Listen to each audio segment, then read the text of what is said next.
Assalamualaikum warahmatullahi wabarakatuh. Selamat pagi kepada anak-anakku, siswa-siswi Madrasah Aliyah Rodatul Ma'arif kelas 10 dimanapun berada. Semoga kalian semua dalam keadaan sehat walafiat. Mohon maaf, saya sebenarnya ini agak kurang fit. Mohon doanya saya semoga selalu sehat walafiat.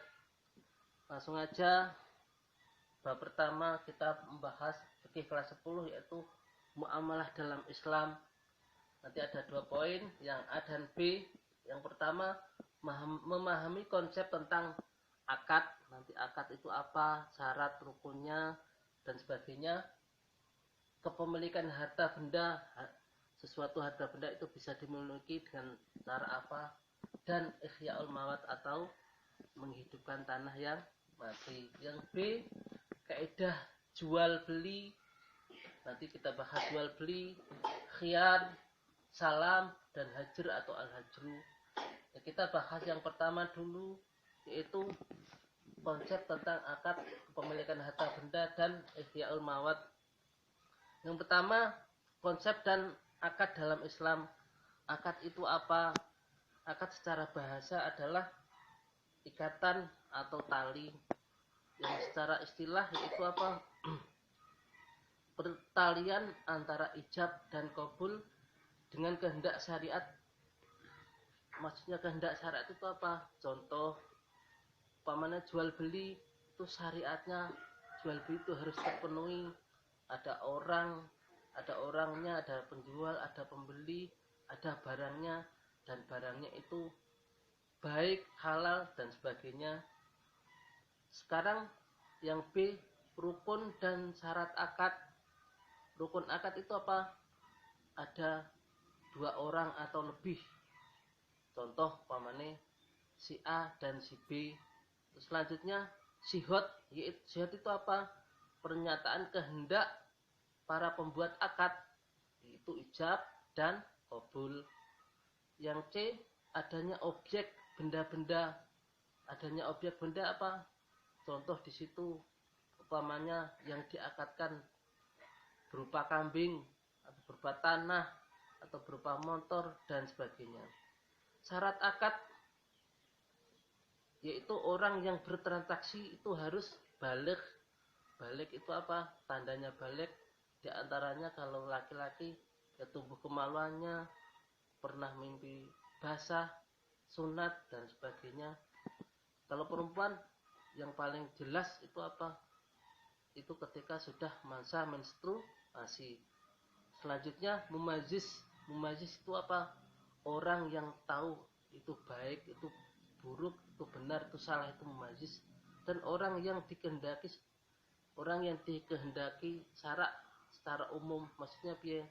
Orang gila tidak boleh akad, anak kecil menunggu balik. Yang kedua, barang atau objek akad. Tadi saya singgung, contoh pamannya barangnya itu harus bersih, bisa dimanfaatkan, bisa dimiliki, bisa alih kepemilikan dan sebagainya. Syarat syihot itu dilakukan dalam satu majelis, ada ijab, ada qabul, ada khiyar di situ. Selanjutnya apa? Macam-macam akad. Akad itu bisa dilalui dengan yang pertama, akad bilisan. Contohnya di situ tadi ada si A, ada si B, ada ijab, ada qabul atau sihot. Kang, barangmu saya beli, ya dan tidaknya, atau dalam di situ ada khiyar. Untuk selanjutnya akad isyarat. Contoh, orang bisu itu harus pakai isyarat. Tidak mungkin orang bisu berbicara, itu nggak mungkin. Jadi isyarat orang bisu apa?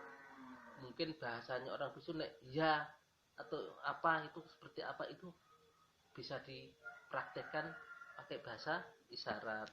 Yang ketiga, akad tulisan. Itu akad yang dilakukan secara tertulis seperti apa?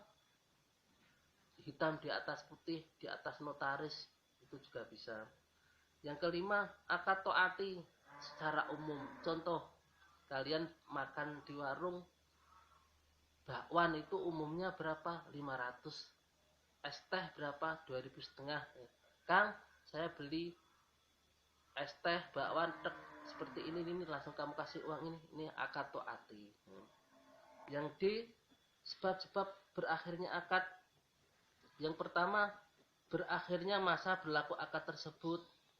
Yang kedua, dalam akad yang sifatnya tidak mengikat akan berakhir pada apabila dibatalkan salah satu pihak.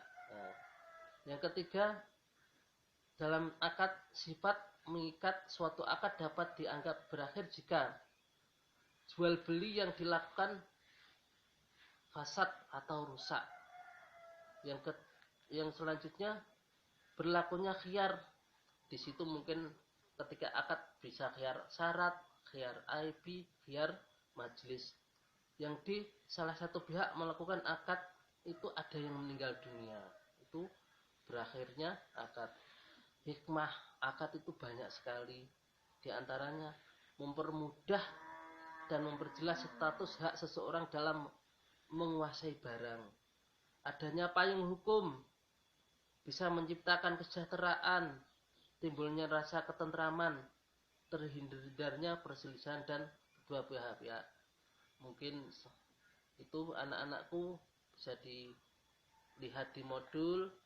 Nanti kalau ada kurang paham bisa tanya saya secara langsung. Kurang lebih mohon maaf. Wassalamualaikum warahmatullahi wabarakatuh.